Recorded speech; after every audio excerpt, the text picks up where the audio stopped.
This is your Chargers linebacker, Dan Henley, and you're tuning in with Chargers Unleashed.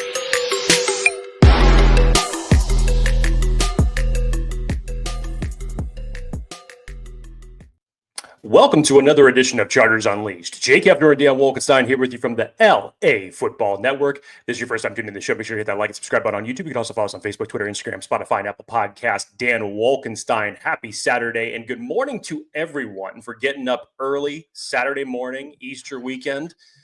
Dan, I'm assuming that you have a hot, steaming cup of caffeine in front of you. There it is. There it is. Look at that. Crema. A latte like only Wolkenstein can make. A latte unlike any other. Yes. But more importantly, Dan, we are 5 days out from the 2025 NFL draft. And that is why we were here this morning. We have a lot to cover, whether it's today or the next 5 days. Obviously, we're going to get into a lot of the comments from Joe Hortiz and Chad Alexander from their pre-draft press conference earlier this week. And we'll be giving some of our own draft takes. And of course, as always, live shows on Chargers Unleashed are run by you, the viewers. So please put your comments into the chat and we will do our best to answer all of them over the next hour. But again, good morning to everyone. Thank you so much for tuning in. Dan, are you ready to get into this? Yeah. And honestly, when Jorge in the comments, I thought you were going to say going somewhere else when you said hot steaming. I absolutely thought you did too. My hot steaming pile of cow dung. What's that from? That come on is Liar Liar. There we go. Yes.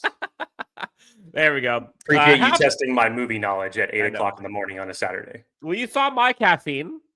What's your setup this morning? Which chicken? I don't have any for the show. I had my caffeine at 5:30 this morning, and it's getting me through the day. 5:30. Good Yes. Lord. Okay. Folks in the chat, what are we drinking? What do we got? Other than hot steaming cow dung. Chargers Unleashed. Yes. Stephen Rutledge. Think of us. Stephen Rutledge. Listen to the boys on my way to beautiful damp golf. Enjoy the golf. Hit them straight. Don't slice too many. Keep some for the next round. And have a few brews for me. Fireball is in your future? Possibly. Don't let Jake have any when he gets to the 13th hole. Don't do that. 13th hole? That was like the third hole. We are live. Love these live shows, Jake. This might be a possible mock draft at the end. Maybe. Maybe. That's news to me. Maybe. But Jake, we had a lot of comments from assistant GM Chad Alexander, Chargers GM Joe Hortiz. And what I wanted to kind of start with on those was the overall sentiment from Joe about Chad, hearing about the offseason that Chad had, interviewing for GM positions elsewhere. And Joe pretty much said it. He's not going to be the assistant GM next year. Chad Alexander is one of the best assistant GMs, if not the best assistant GM. And kind of the same thing that we think about with Jesse Minter. Enjoy him while we have him, but it won't be for long.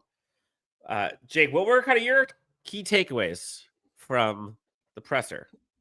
There was a chance that was looking like that Chad Alexander was going to get a GM job this offseason. I mean, it really came that close.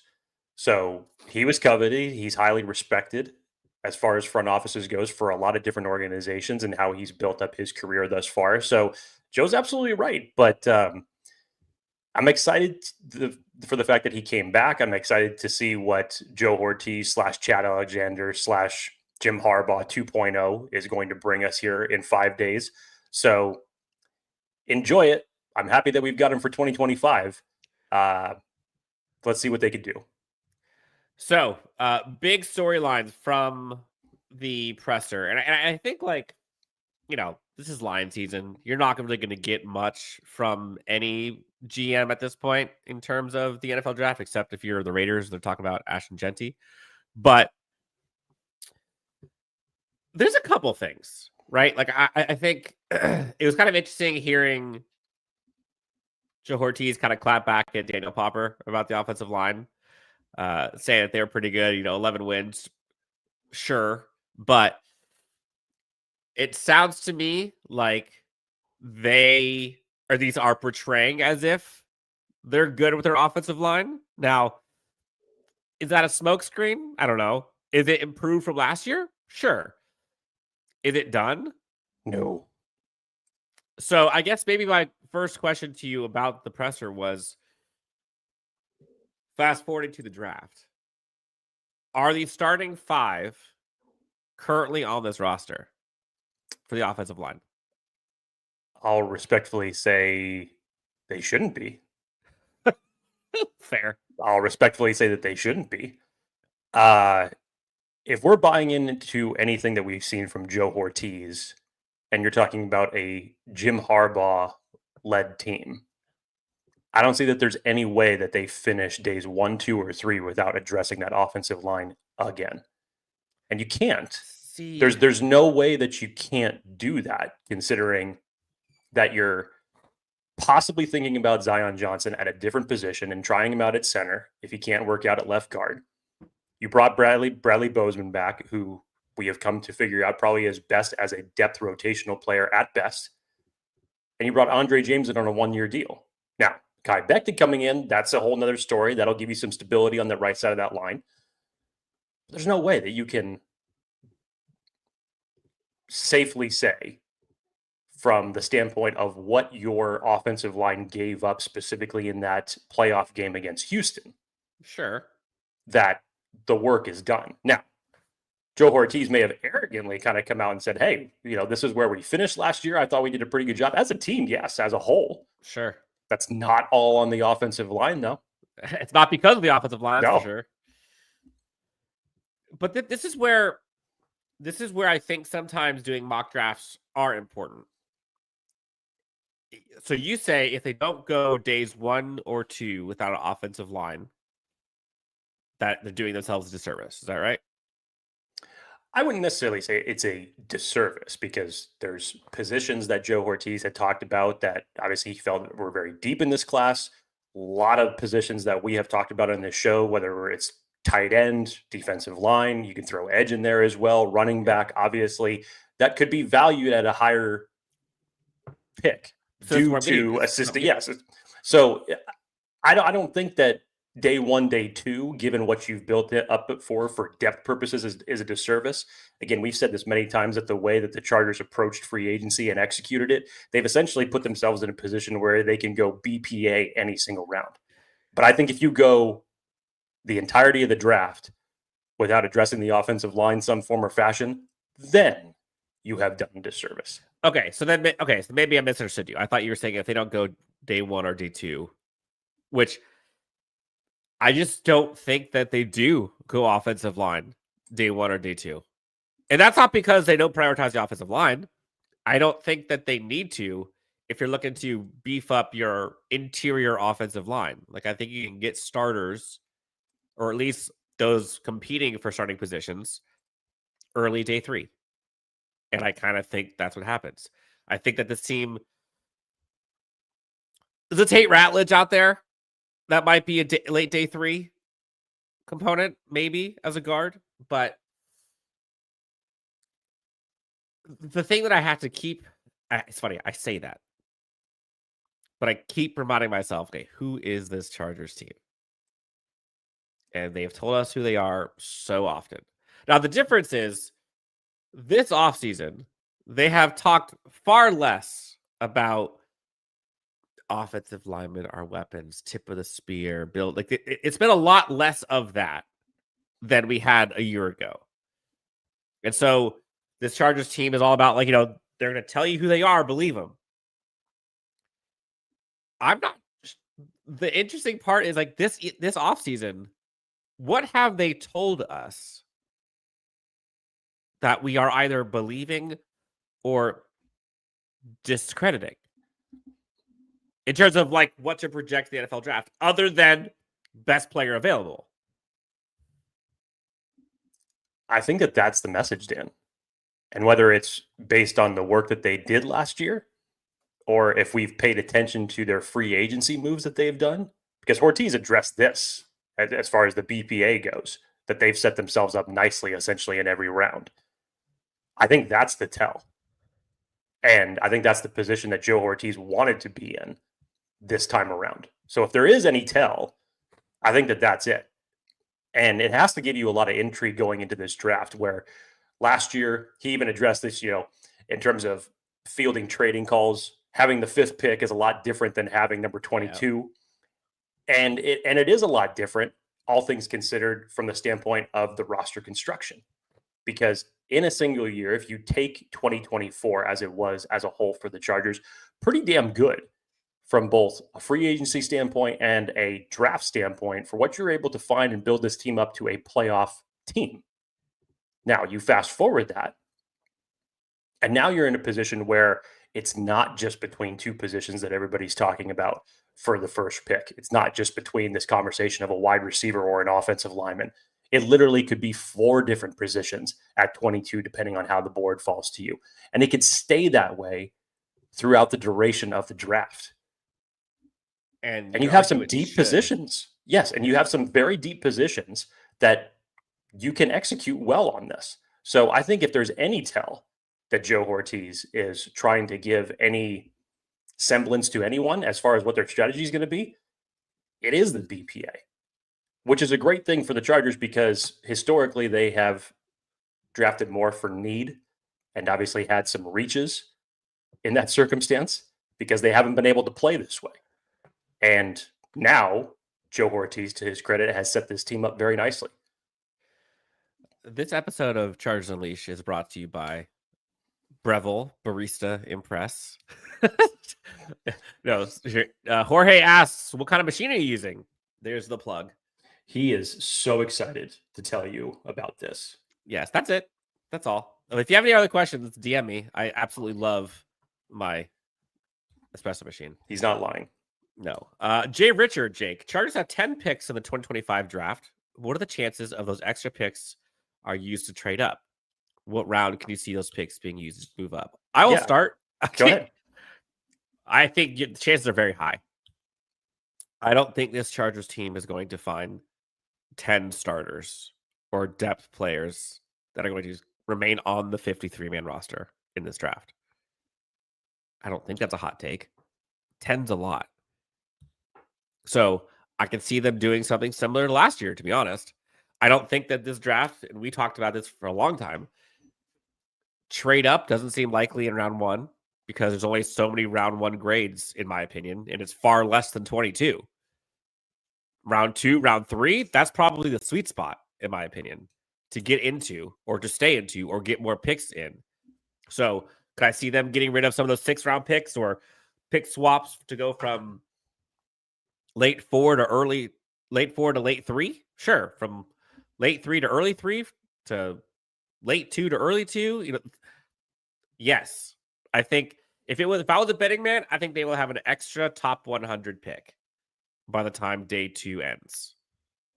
Because if I'm Joe Hortiz, you heard like Daniel Jeremiah, you've heard a bunch of people talk about this. Like, this is a starters draft. You're not going to get superstars, although there are some at the top. You can get starters. I think this Chargers team is looking to build depth, and I don't think they're going to get 10. So, yeah, if it was me, why not? I'm not going to make 10 selections. That just doesn't seem like you're going to pan out. What about you? Yeah, I normally don't talk about trading up that often. I'm normally the advocate for trading down. But you also don't have an opportunity to trade up because of never have picks like this. That's the kicker, because you don't have a quarterback class the way that it was last year, unfortunately, and the way that everything is stacked ranked. If the Steelers were behind the Chargers, it may be a different story. And I don't foresee anybody trading back up into the first round and the Chargers trading out of the first round for someone coming up to get a quarterback at that point in time. So they're just kind of in that middle of the pack area to where I just don't see any trading back happens. Day 2 could be a different story, but not day 1. So to answer this question, yeah, I feel the same way that Dan does, that a trade up is a possibility. For me, I would actually, if I'm trying to pick the pick formula together in my head, I'm going to say late day 2 is when a trade ends up happening. So target that third round as a possibility for them to make a move. Yeah, I think we're on the same page. I would say day 2 is the sweet spot where you should see action if you're going to see it. Maybe early day 3 if the Chargers team thinks they can get something there. Luke Walsh, Niners fan, chiming in. I think the talent at pick 22 will be similar to what we see at pick 11. Amen. And so I do find it kind of interesting, Jake, and I think you probably appreciate this. Last year, right? If that field goal went in Arizona, Chargers could very well be looking at Marvin Harrison Jr., which, by the way, sidebar, all the people talking about like, oh, Marvin Harrison Jr., it's a miss. Malik Neighbors is a surefire number 1. Like, okay, let's chill. Like, Marvin Harrison's got plenty of time.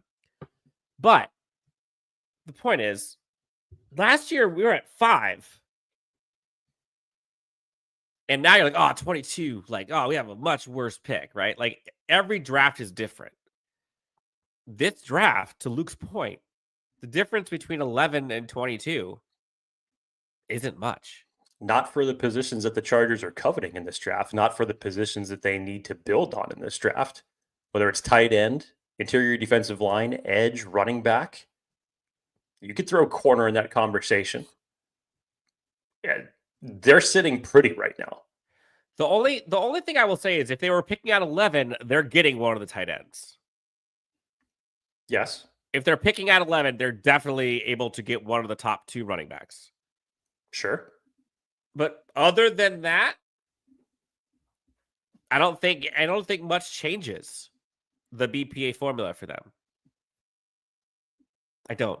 Bolts for life. Hortiz found 4 starters with a possible 5th in Junior Colson. If he can find, which is insane to me to even think about that. It's wild. 5 in 1 year. If he can find 3 this year, we're looking good going forward. And I think he will. Yeah, I think he will. Jorge, I think they'll go heavy in the trenches. Unfortunately, I think this means they sacrifice drafting skill position early. They're going to have to miss out on a wide receiver, running back, or a tight end. What do you make of missing out on running back? Is that where you're going? I think, yeah, let's put that missing out in quotation marks. Because if you're talking about missing out on a wide receiver running back in, say, the first round, hell, even push it to 55. Yep. All 3 of those classes specifically for what the Chargers need, you have a good chance at getting someone who's going to come in and contribute. With the running back class, it's been talked about ad nauseum as far as how deep it is and how many running backs could potentially fit to complement Najee Harris and this overall scheme that they want to run in general. Talking about wide receivers, you're really only looking at the X position because Mike Williams is coming back only on a 1-year deal. We know what Quentin Johnson is. He's not an X receiver.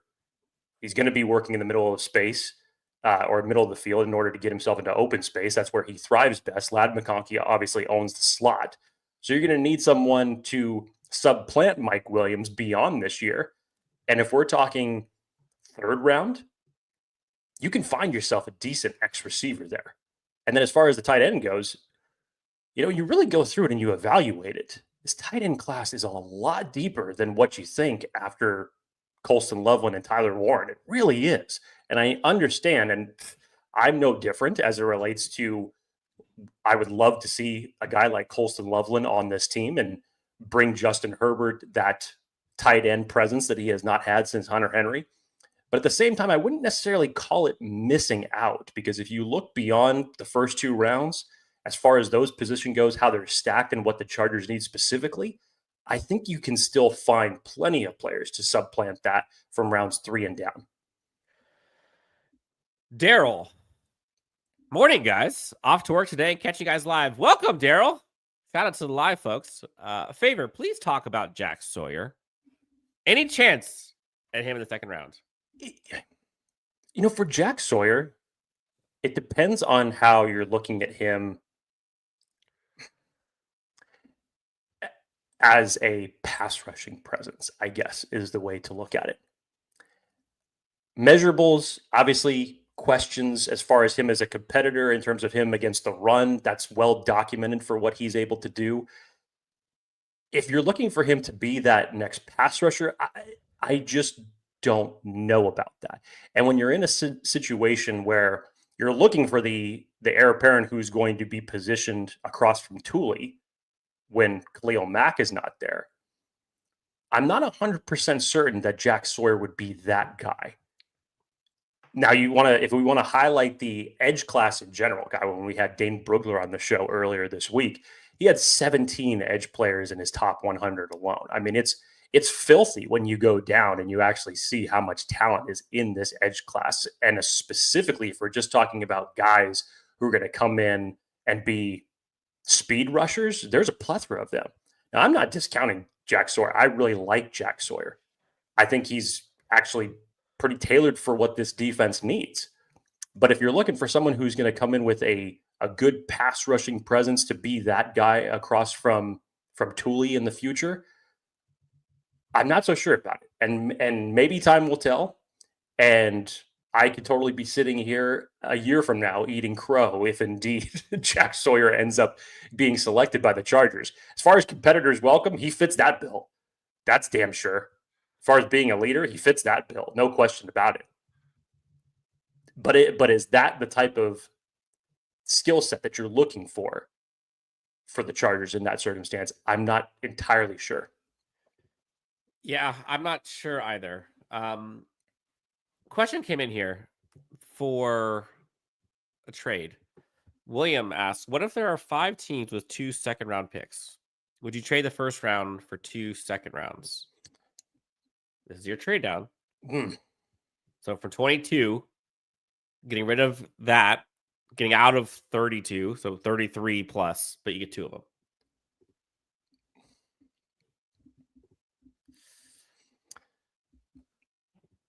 It's enticing. But I don't think that they would actually go for it. Because the context of what's missing here is, where are those second round picks located? Pardon me. If they're too far down in the second round, I don't think that they would do something like that. If you're saying Jake's dying. No, well, that's what I was kind of thinking too. I'll let you survive here, Jake. But I was kind of thinking it depends. Yeah, that's what 5:30 in the morning caffeine gets me. If you're dropping down to like 38, like I was going to say, if you were talking about a scenario that, Cleveland wants to come back up in the first round for a quarterback, something that's close to the beginning of the second round, or the Giants, they go Travis Hunter, Abdul Carter, number 3, and they want to come back up to get their next quarterback, you may get me there. But I don't think anything further than that they would be interested in going back that far, given most likely how the board is going to fall to them at 22. Yeah. And so this is the eye chart for folks watching. So we'll do our best to kind of help parse this out. But this is the Jimmy Johnson formula for kind of trading draft selection and points for each selection to kind of give you a rough estimate of what that would give you. So we're talking 22, right? That gives you a point value of 780 right now. So if we're looking to stack 2 second-round picks, that would need to be, again, this has to go both ways. So let's just say we're doing pick 35. That's 550. That means the next one's going to be 300. So you're going to have to do 550 and roughly pick 60. Roughly. Would you do it? So 22 gone. You get 35. And again, I don't know who the we still have your own second round pick in that circumstance. So you essentially get 3. I would be enticed by that if it was for anything that was in that 36 to 33 range. I would do it. Honestly, I would be enticed by that. Yeah, I think I would too. Everyone, again, there's people in chat talking about like, oh, you got to trade down. Like, I'm with you normally, but the Chargers never have 10 picks. Like, that is so not the norm. So I just don't, I don't see it. Even when they have 2 third-round picks, historically, they have found a way to screw that up. Yeah. Jorge, early morning Jake is a force to be reckoned with. Man's giving brutally honest takes with no FUX. It's probably just the fact that I haven't slept very much in the last few days. So I'm probably hitting the fuck it button very early this morning. The fucks it button. Yes. Brady, hey, Jake and Dan and chat. What's up, dude? How are you? Let's see. Danger close 6-1. I'm still upset about Hortiz turning down the Vikings offer last year. Could have had Fuaga and Brian Thomas. I mean, you can be upset, but Ladd and Joe Alt ain't bad. I don't care what that trade was. Like, yeah, you could argue the Brian Thomas versus Ladd thing. You can't argue Fuaga and Joe Alt. Like, you can't.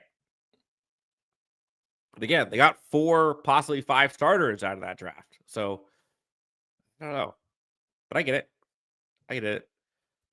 Devon Abram talking tight ends. I don't think Conklin moves needle at tight end. So this is kind of where I think some of the smoke screen from that press conference is happening, right? Like, getting Conklin makes it less of a desperation at the position.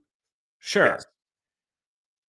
But are you excited going into the year with Tyler Conklin as your tight end 1? No. And that's kind of where when I kind of think through, like, all right, what did the Chargers need to do? That's the lens I put. Like, at blank position, if they were to not pick somebody right now, am I excited about that position? The starter. That's where I go. So, like, tackles, you're good, right? Like, I think running back, as much as I would love to see a new one, I think you need a complimentary one for a Najee Harris. I don't necessarily think you need to have a starter one unless you're thinking long-term, right? Receiver, fucks yes. I want to see a receiver. Tight end, same thing. So, apologize. I think I would cut you off, but I think he moves the needle. I think he moves the floor, but I think there's still a lot of ceiling to be had. Yeah, I think that was kind of the misconception to say, like, oh, why are they going out and getting Tyler Conklin? It's not eliminating at all the possibility of the Chargers taking a tight end in this draft. None whatsoever. So I agree with the question. I don't think that Conklin moves the needle. I think it assists for what you had pre-free agency, given the fact that Stone Smart walked and your 2 tight ends on your roster at that point in time were Will Dissly and Tucker Fisk. You needed some type of receiving threat. And bringing a guy like Conklin in on a 1-year deal at that price, I thought was great. Yeah. Honestly, I thought it was a smart move. But no doubt about it, the Chargers have neglected drafting the tight end position for too many years. I do not foresee them doing it again this year. Devon Abram, not getting one of the top 4 tight ends would be disappointment. And so I don't think we have to do this, but just to confirm, top 4 would be Arroyo, Taylor. Well, depending on how you want to stack rank them. I mean, in no particular order, right? Arroyo, Taylor, Loveland, Warren. I think, unless someone has Ferguson. If that's the majority of people's 1, 2, 3, 4 in no discernible order, that makes sense. But again, like, when we did our tight end rankings, I was happily surprised and impressed with how many of the guys below those 4 that if you're just looking for a pass catching tight end that can, get you some explosives, that can be a little bit of an athlete, like, there's more than that. So, like, I love Ferguson, man. Like, out of Oregon, give me some of that. A Rondé Gadsden later, give me some of that. I mean, we're talking like Luke Lachey, who isn't even in our top 10. Like, I think there's some promise there that he's just getting overlooked because there's a bunch of dudes. Harold Fannin doesn't look the same, but, like, gets the job done. Mitchell Evans, Dan. Mitchell Evans is like where the conversation was about Mitchell Evans a year ago, and now he's being looked at as maybe like the 7th or the 8th stacked ranked tight end in this class. You talk about a lunch pail tight end that could still give you some receiving chops. I love what I see from Mitchell Evans. Totally a Jim Harbaugh guy. When I think of Jim Harbaugh, I'm like, yeah, that sounds like a Mitchell Evans pick for sure. Mighty says, pound for pound, do you think we have the biggest team in the league besides position? But our team is huge. Linebacker, or is this pound for pound? Okay. Not yet. At certain position groups, not quite yet. The running back stable has still not been built out yet, and you can't consider that with Najee only coming in on the deal that he came on. The offensive line still needs work, in my opinion. You still need to build more depth and the future of your investment in your defensive line behind the guys that you only have on 3 or 4 of them are only on 1-year deals if you throw in Tito in that mix. And edge, you need to build up. What is the succession plan beyond Khalil Mack after this year? You have to build that up. So they're good at certain positions. I'd say it's funny. Traditionally, we wouldn't be saying this, but safety seems like one of your strongest positions that you've got with who's on the roster right now, and that looks good. But there's still a lot of building out to do. Danger Close 619. What's your honest opinion about a Keenan return? Do you think he's coming? If he comes back to the Chargers, it will not be until after the draft. And again, at this point in time, I'll give it a 10% chance right now, and that's before the draft. And if they were to go the entire class of draft without selecting a wide receiver, which I think is highly unlikely, then I think in that circumstance, then you can raise those chances up for Keenan Allen coming back considerably. But I just don't think that they go all 3 days without addressing the wide receiver position. Yeah, I don't either. I think that's like a plan F, E, F, G in the wide receiver plans after the draft, like if it were to happen. You think we're doing a trade up like how we did with McConkey? Asks Mr. 3i. Yeah. I don't foresee the trade up happening in round 1, but day 2, I think you could see something like that. 100%. Let's see. Hanan Derry. What about Ferguson's drop issues? Also, Hortiz said I asked Joe Alt about players he played with. Mitchell Evans incoming. The drop issues are always something that can be fixed. Is it 100% fixable? No. We've seen that from players historically in the past, and I understand that it always raises some eyebrows whenever you're evaluating players to question their hands.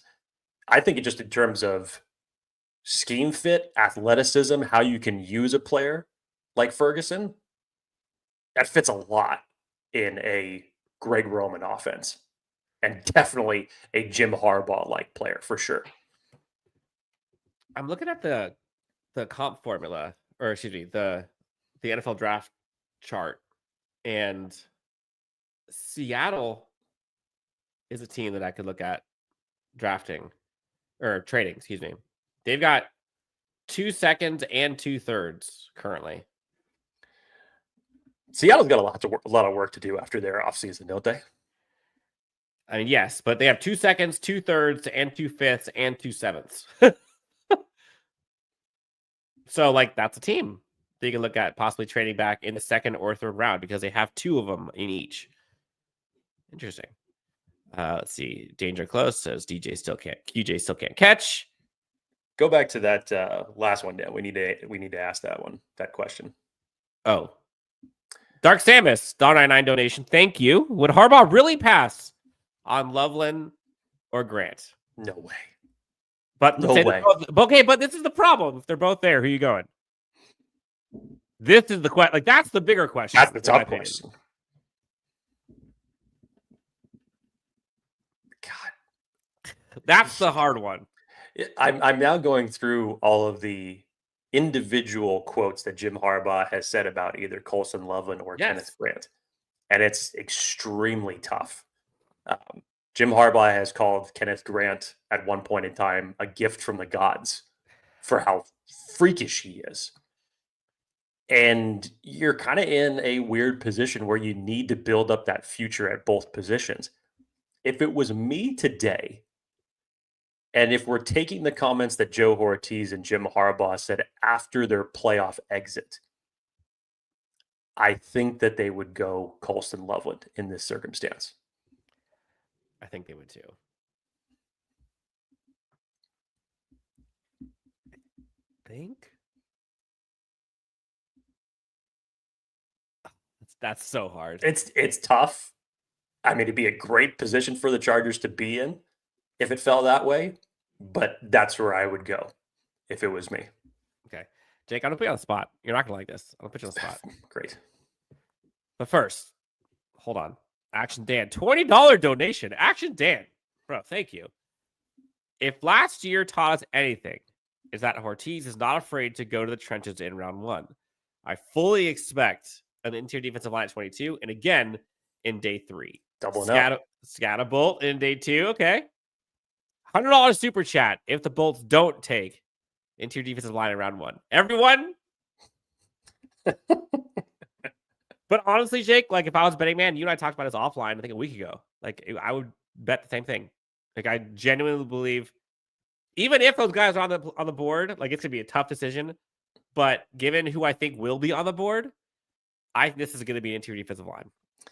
I really Hortiz actually talked about this in his press conference because he's had history being at number 22 when he was with the Baltimore Ravens. They've traded back from that spot. They took, say, Flowers at that spot when he was there.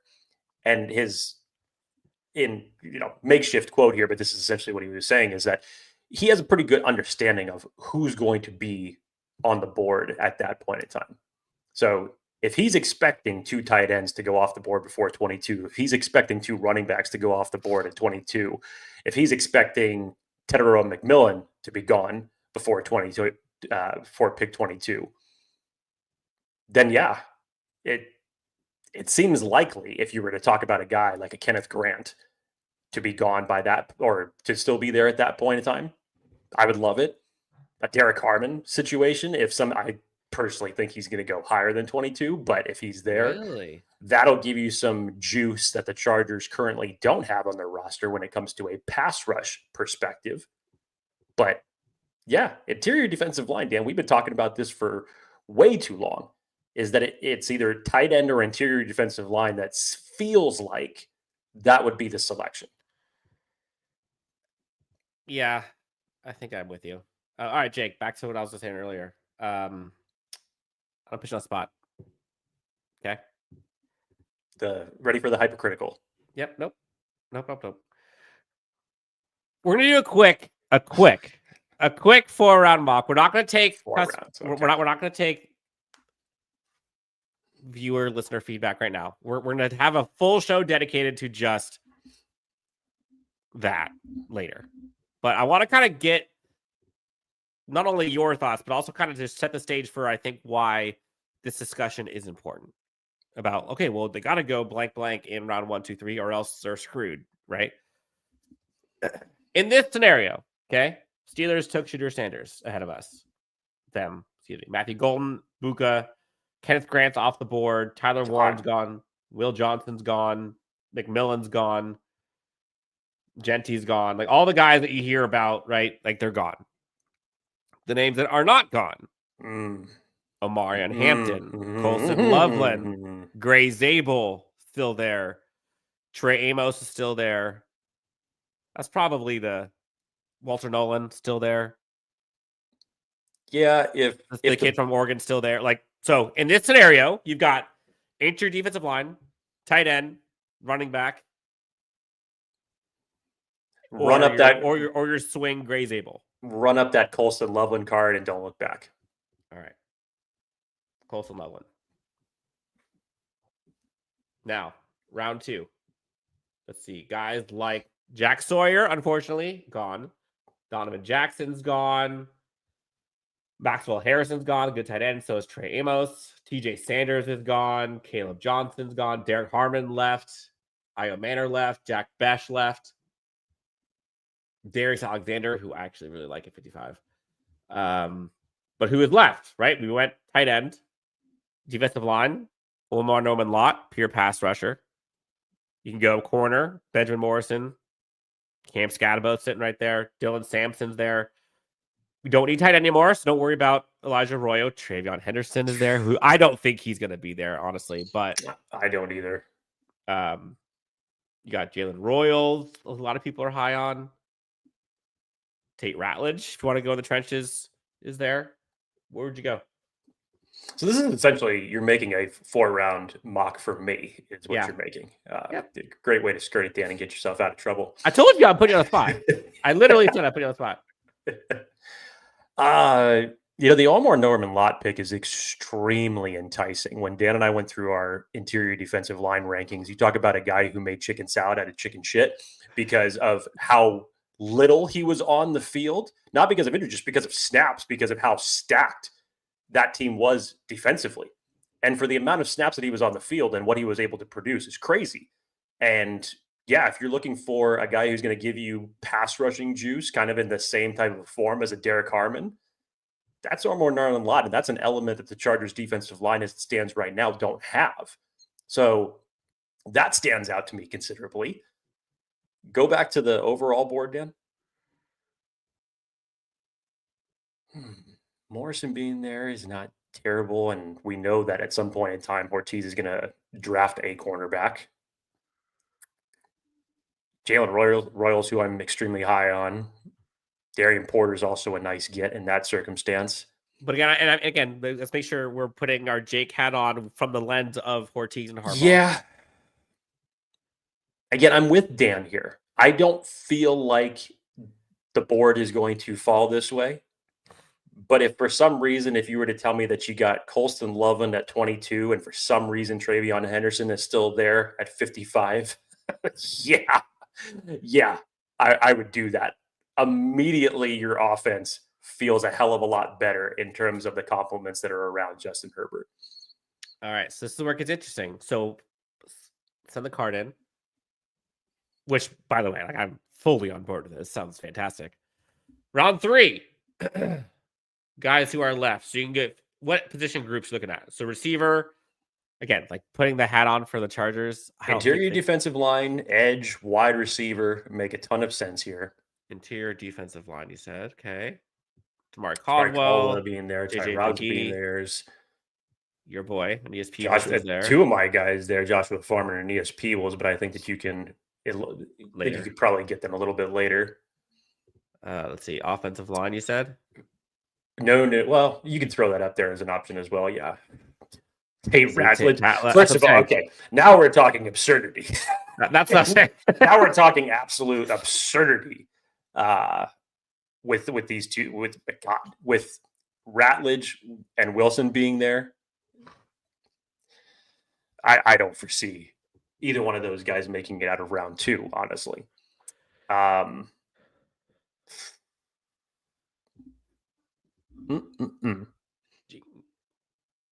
mean, those line up to what the Chargers would do. Show me the wider. Okay, so it's Royals. Yeah. Royals, Kyle Williams, Null.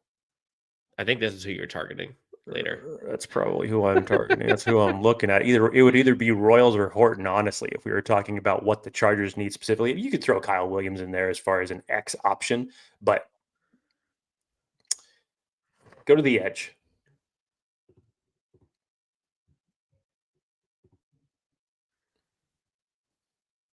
Yeah. And show me one last thing as far as the defensive line goes.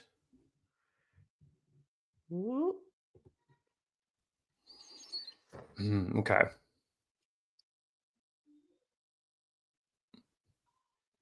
Again, I'm not going to select the center position because I'm trying to be as realistic as possible, and I just don't see the board falling that way.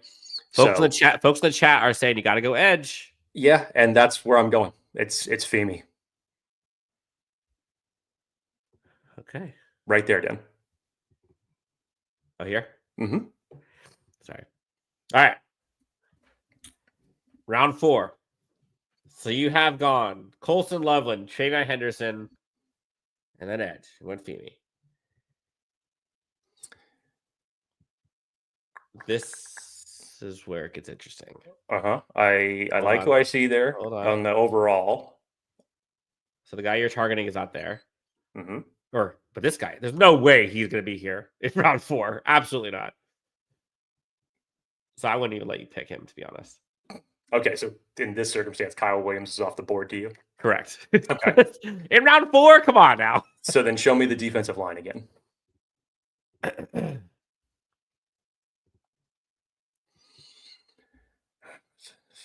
If you want a fun watch, go watch Tonka Hemingway.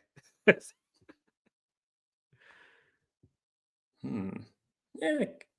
So people prioritize interior defensive line a lot in this particular mock draft. Yeah, surprisingly. There's Go back to offensive line then.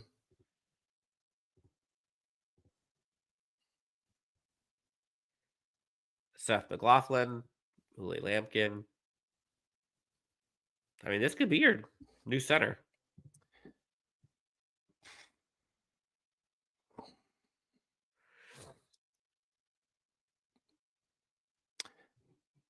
One last time, go to the defensive line again. I think I know where I'm going.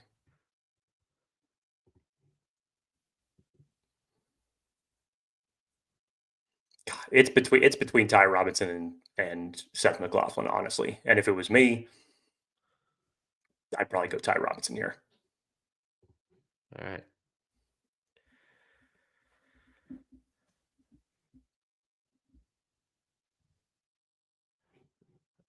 So by the way, the grades that they give you on these are kind of dumb, in my opinion, because like they're saying, oh, Trayvon Henderson, you should have gone Omar Norman Lott. Like, it is a steal to get Henderson at 55. Again, I don't foresee Henderson being there at 55. No, I don't either. But so looking at this, right? Like, this is where I think this discussion happens. You get your tight end, which everyone's been clamoring for, right? You get your edge that is hopefully, in theory, part of the package to replace and improve the depth without a day that has Khalil Mack in it.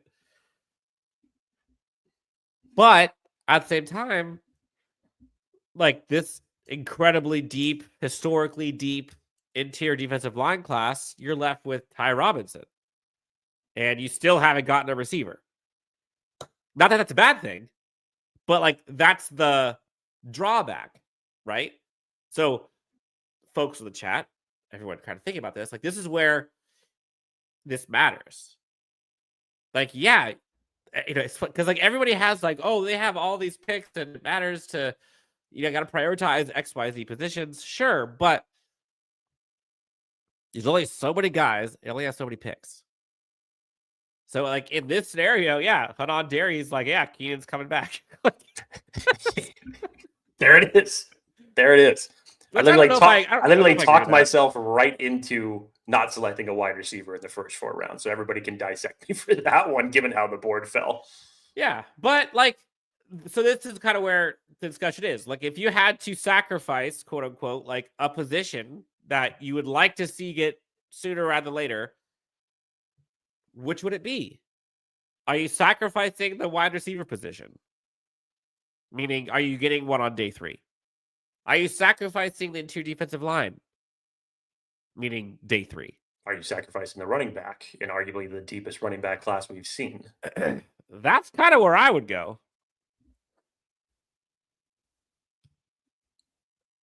So what positions are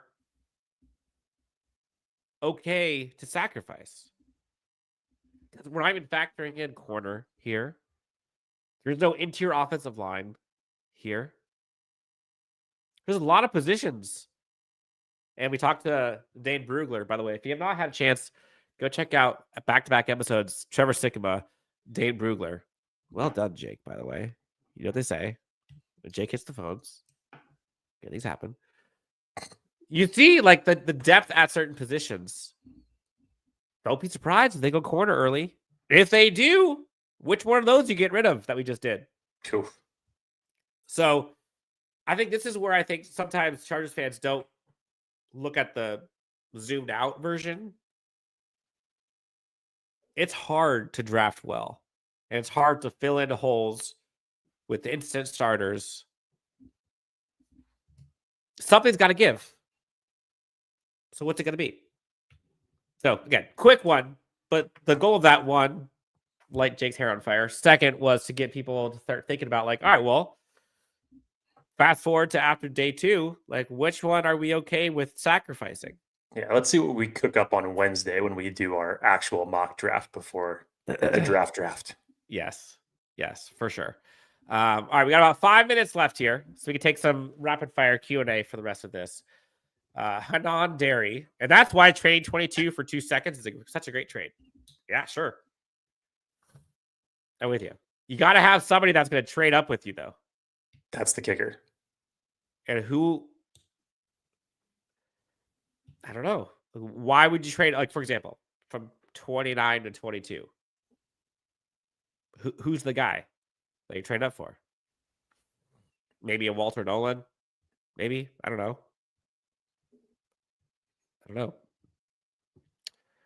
Jake, before we get to the questions here, any last topics or thoughts from you from the presser?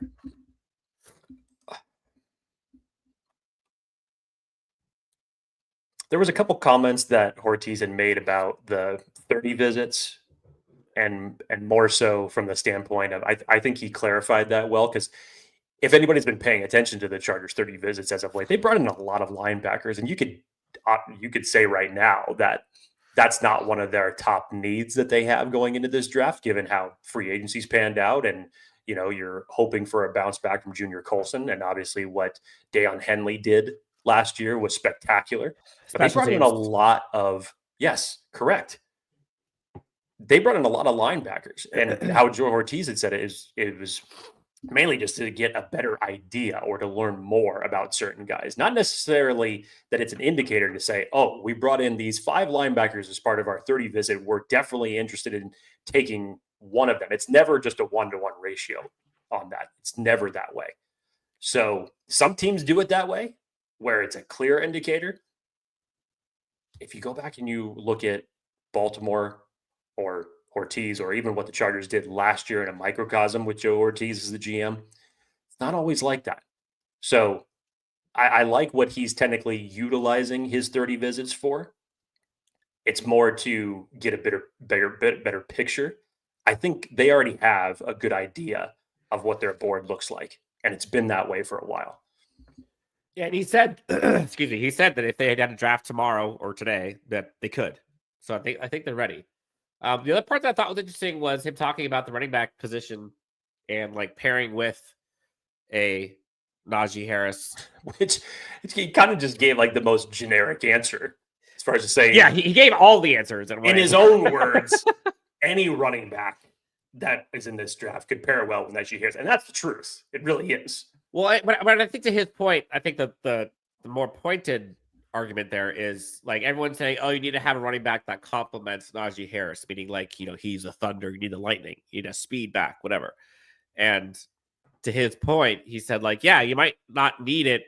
Like you might not need a Najee type, but you might.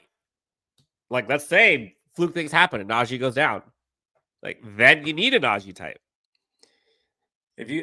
I've said this a few times on the show. If you would have a good idea as far as the offense goes, I think that would actually dictate what running back is selected and what you're going to see from the Chargers this coming season. So if you were to end up, say, with an Omarion Hampton and a Najee Harris, it's like, okay, there's a lot you can do with that. Yeah. If you were to end up with a Najee Harris and a Damian Martinez, you're going to look to kick the living shit out of everybody on a 4-yard by possession drive. Yep. And they have no problem taking that 80 yards to the house if it means 4 yards at a time by either one of those guys. And that's going to be their mentality of how they're going to go. But get Jaden Blue. Back to the big picture of everything. There's so many that you can get in this class that can help complement this offense as a whole. Yeah, for sure. Jay Richer says rank position priority for days 1 and 2. Like this is almost impossible. This is so hard to do. But I think your first round is. We should already have a good idea as far as how that's ranked as far as priorities. To me, I think 1 and 2 could be flipped, but yeah, yes. It could be flipped, but you could say either tight end or interior defensive line. Agreed. Without question. You get to day 2, it's a combination of one of those left over. Running back, wide receiver, or tight end. Or corner in that circumstance. That's where I would say. Yeah, part of me goes interior defensive line, tight end, round 1 and 2, pick which one, right? Whatever. And then round 3 is kind of a wild card. Like it could be a corner if one falls because the drop off is quick. Could be an edge, the drop off is quick. Receiver if some guy falls, like if a Trey Harris falls, or Who knows? That's the wild card for me. Let's see. I think Minter, says Jorge, will do miracles with whatever player he has, but Roman really needs playmakers. So honestly, I think we go heavy on offense on the draft. Tay Jackson, will Herbert throw more than 27 touchdown passes? I don't know, but at the end of the day, if the record is you're going to the playoffs again, I don't think it matters. Yeah, I also say if you're taking this roster the way it's built as of this moment, this is pre-draft. Really, the only other weapons that's been added to this roster is Mike Williams, Conklin, Najee Harris. That doesn't scream that many touchdowns to me, given the skill set and how Greg Roman is going to run it. Becton, I mean, you have offensive line help, but yeah. Now, you asked me the same question next Sunday. I think it's going to be highly improved. You're saying skill position specifically? Skill position specifically, yes. Okay. Yeah. No, I'm with you. Again, it's Lion season, right? Like, we're not going to learn much from these press conferences other than kind of like overall philosophy. But when you're going into this, it's a BPA year for this Chargers team. That's all they were trying to set themselves up to be able to do going into this draft. And I think they did that. Are they done? No. Are there positions that absolutely can be improved and are not exciting going into the draft? Yes. But I think the floor has been raised enough at almost every position. I think they're sitting sweet to go BPA. Last one, Jake. If Loveland is there, $2 donation by Hanan Dairy. If Loveland isn't there, then 22 and 55, it's defensive line and edge. I don't disagree with that. Then I think that you could build a solid base to your defensive front again. That's you investing in it, especially in the interior, which just hasn't been done from a draft standpoint well in so many years. So here's the best thing about this draft, and more so how the roster has been constructed as opposed to how it's been constructed under the previous regimes.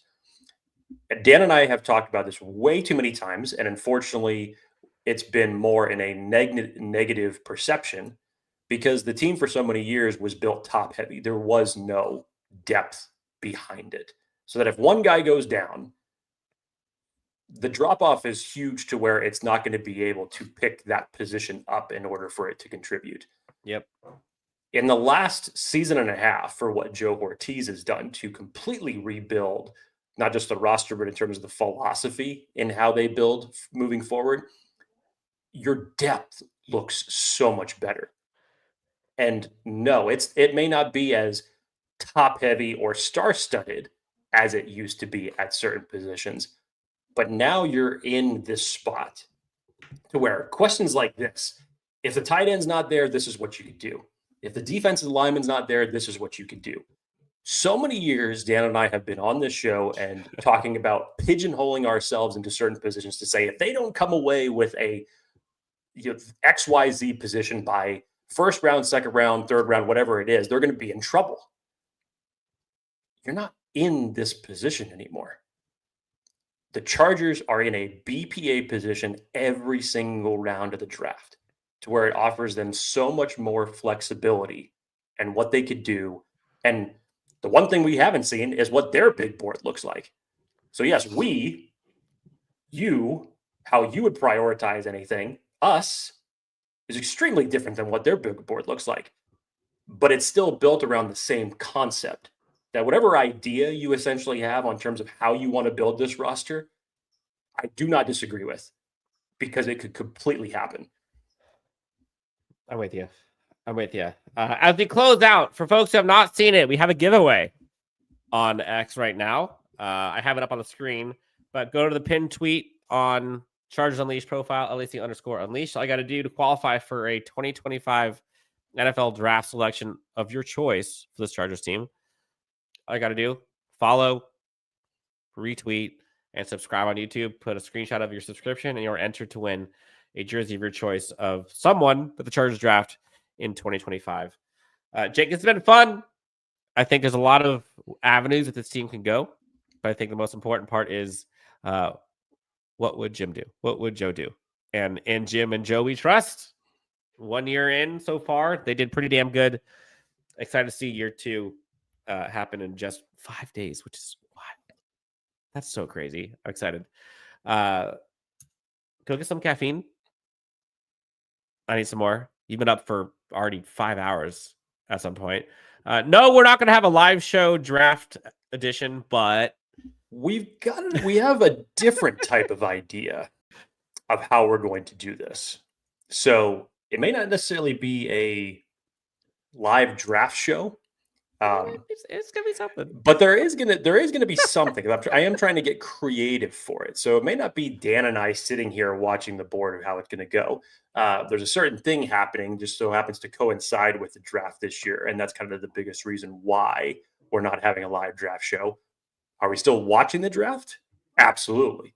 Is there something still that may be live that's not in a setting like this? Yes. So stay tuned. But Dan and I have a lot to cover in the next 5 days. We meant to do a wide receiver top 10 list earlier this week. Unfortunately, that's been late in coming out, and hopefully that'll drop here within the next day or two. We want to do at least one more for a certain position before the draft comes around next Thursday. And obviously we have our last mock draft that we're going to do, and time's running out. So Dan and I need to get to work as it relates to that. So 5 days and counting, a lot to get into, lots to talk about. Excited for April 24th to finally get here. For Jake, I'm Dan. This is Chargers Unleashed. Thank you all so much for tuning in. It's been fun. Appreciate all of the interactions on the chat. You guys are the best, as always.